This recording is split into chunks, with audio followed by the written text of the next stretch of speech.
জুলাই 2025 উত্তরার Diabari milestone school and কলেজে বিমান বিধ্বস্তের মর্মান্তিক দুর্ঘটনায় নিহত হয় প্রায় ৩৫ জন এবং আহত হয়েছে ১৭১ জন। তাদের মধ্যে একজন আলভিরা, যে কখনো হার মানতে শিখেনি। দীর্ঘ চিকিৎসা ও মৃত্যুর সাথে পাঞ্জা লড়ে তিনি নতুন জীবনের পথে ফিরে এসেছেন আর এখন স্বপ্ন দেখছেন ঘুরে দাঁড়ানোর। কক্সবাজারের বিজিবি ক্যাম্প শিকদারপাড়া এলাকার জসিমউদ্দিনের মেয়ে আলভিরা মাইলস্টোন ট্র্যাজেডির সেই ভয়াবহ আগুনের দগ্ধ হওয়া শরীরের ক্ষতের দাগ আজও বয়ে বেড়াচ্ছে 11 বছরের শিশুটি। আমি তো তখন প্রথমে ক্লাসে ছিলাম, পরে আমার টিচার এসে আমাকে বলেছে তুমি নিচে থেকে তোমার বাকি বন্ধুদের ডেকে আনো। তো আমি ডেকে যখন উপর আসছিলাম সিঁড়ি দিয়ে, তখনই একটা শব্দ হয়ে পুরো জায়গা শুধু ধোঁয়া ধোঁয়া হয়ে গেছে। আমি কিছু দেখতে পাচ্ছিলাম না। আমি হাত দিয়ে দরজা খুঁজেছি, দরজা খোঁজার পর আমি নিচে যে বের হয়ে গিয়েছি। দীর্ঘ চিকিৎসা আর যন্ত্রণার দিন পেরিয়েও রংতুলিতে খুঁজে নেয় নতুন পৃথিবী।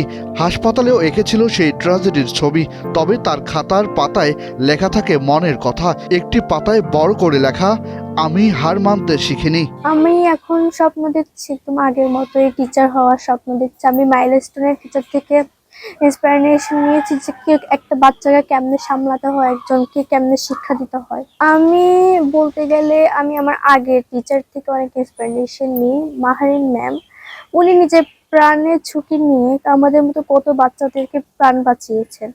আমি তার থেকে অনেক শিক্ষা নেই। মেয়ের প্রতিটি যন্ত্রণা খুব কাছ থেকে দেখেছেন তার বাবা মা, আর এই দীর্ঘ লড়াইয়ের আলভিরার সবচেয়ে বড় শক্তি তার পরিবার।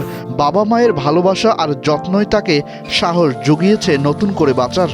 মাঝে মাঝে একটু রোদ্রে যেতে পারে না আর কি, রোদ্রে গেলেও খারাপ লাগে।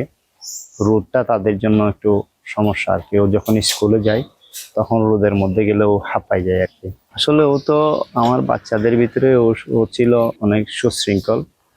ও সব সময় স্বপ্ন দেখতো আর কি, ও ভালো কিছু হবে, দেশের জন্য কিছু করবে, এই আশা নিয়ে তো তাদেরকে ঢাকাতে ভালো স্কুলে ভর্তি করানো এবং ভালো স্কুলে পড়াশোনা। আসলে দুর্ঘটনার পরের মুহূর্তগুলা মনে করার মতো না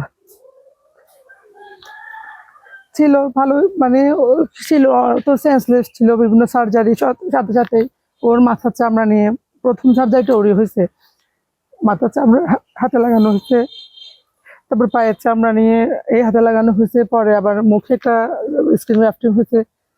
তারপরও আল্লাহর রহমতে অনেক স্ট্রং ছিল। ভয়াবহ সেই মাইলস্টোন ট্র্যাজেডি থেকে জীবন নিয়ে দগ্ধ হয়ে বেঁচে ফেরাকে সম্ভব করে জয় করেছে আলভিরা। তবে সেই ক্ষত আজীবন বয়ে বেড়াতে হবে তাকে। তাই তো সবকিছু মেনে নিয়ে বলছে, আমি হার মানতে শিখিনি।